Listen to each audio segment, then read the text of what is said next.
नमस्कार. मी डॉक्टर मधुरा भिडे. आज एक वेगळ्याच विषयावर बोलणार आहे.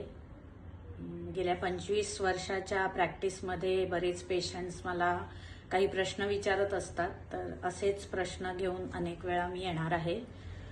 तर एक प्रश्न असा असतो की आम्ही ॲलोपॅथीच्या काही गोळ्या घेत आहोत आणि तरी पण आयुर्वेदाच्या गोळ्या घ्यायच्या का, किंवा ॲलोपॅथिक औषधांबरोबर आयुर्वेदिक औषधं घ्यायचीच का, किंवा ती कंटिन्यू करायचीच का, असा बरेच प्रश्न लोकांना पडतात. आणि त्याबद्दल मी एक आजाराचं उदाहरण घेऊन या प्रश्नाचं उत्तर देणार आहे.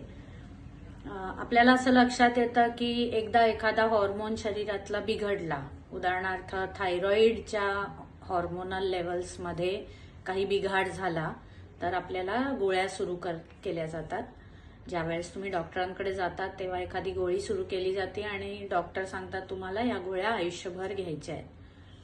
ही झाली ॲलोपॅथीची गोळी, म्हणजे त्यांचा दृष्टिकोन.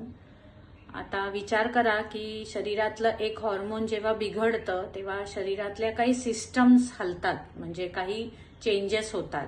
बरेच वेळा डायजेशन करणारी सिस्टम हललेली असते किंवा त्याच्यात काहीतरी बिघाड झालेला असतो.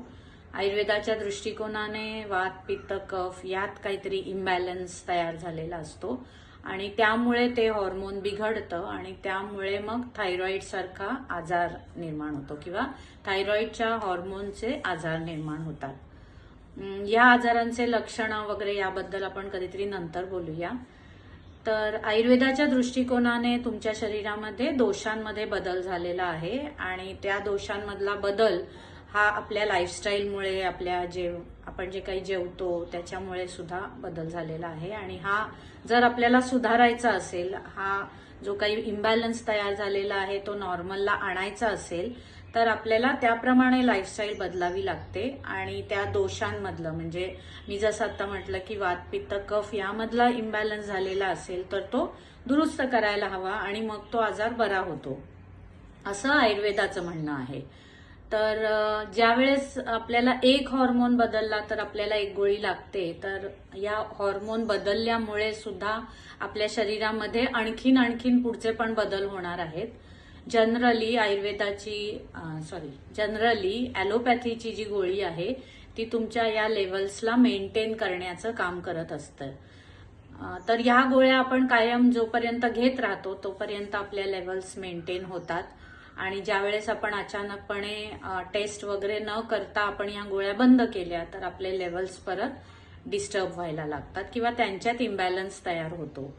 म्हणजे हे या हॉर्मोनचा जो स्राव आहे, ज्या लेवल्स आहेत त्या मेंटेन करण्यासाठी आपण ॲलोपॅथीच्या काही गोळ्या घेतो. यात आयुर्वेद काय करतं, तर आयुर्वेदाचा दृष्टिकोन असा असतो की आपल्याला थोडंसं दोषांमध्ये बॅलन्स आणायचा असतो, आपल्या सिस्टम ज्या बिघडल्या आहेत त्या दुरुस्त करायच्या असतात. यासाठी आपण काही औषधं देतो. एक हॉर्मोन डिस्टर्ब झालं, म्हणजे थायरॉइडचं डिस्टर्बन्स झालं, थायरॉइडच्या हॉर्मोनमध्ये डिस्टर्बन्सेस झाले तर शरीरामध्ये आणखीन हॉर्मोन्स पण डिस्टर्ब व्हायला लागतात. जर तुम्ही त्यांच्याकडे दुर्लक्ष केलात, जर तुम्ही त्याची काही ट्रीटमेंटच घेतली नाहीत आणि आपण हवं तसं खातपीत राहिलो, आपली लाईफस्टाईल मेंटेन केली नाही, तर आपल्याला आणखीन पुढचे आजार होतात. तर ते कोणते आजार होतात, तर कधी कधी आपल्याला ब्लड प्रेशर वाढलेलं दिसतं, व्हिटॅमिन डी ची कमतरता दिसते, कधी कधी कोलेस्ट्रॉल वाढलेलं दिसतं. त्याच्यानंतरचा येणारा रोग म्हणजे डायबिटीज सारखा आजार होऊ शकतो आणि याच्याही पुढचे आजार होऊ शकतात. तर अशा प्रकारचे आजार एक थायरॉइड हॉर्मोन बदलल्यामुळे किंवा इम्बॅलन्स झाल्यामुळे होतो. आणि हे जे हॉर्मोन्सचं पुढचं लेवल होतं, म्हणजे पुढचे आजार निर्माण होतात, ते आपण 100% आयुर्वेदाच्या औषधांनी, लाईफस्टाईल मॉडिफिकेशनने आणि पथ्याने आपण बदलू शकतो किंवा कमी ठेवू शकतो किंवा रिव्हर्स करू शकतो. आणि इथे आयुर्वेदाचं काम सुरू होतं. त्या थायरॉइड लेवलला तर आपल्याला कमी करण्यासाठी औषधं आहेत, पण थायरॉइडच्या आजारामुळे पुढे आणखीन जे आजार होणार आहेत कालांतराने, 5 वर्षांनी, 10 वर्षांनी, जसं आपल्या शरीराचं एजिंग होणार आहे तेव्हा हे आजार होणार आहेत. आणि ते आजार आपल्याला नको असतील तर आपण बऱ्यापैकी आयुर्वेदाचा हात धरू शकतो.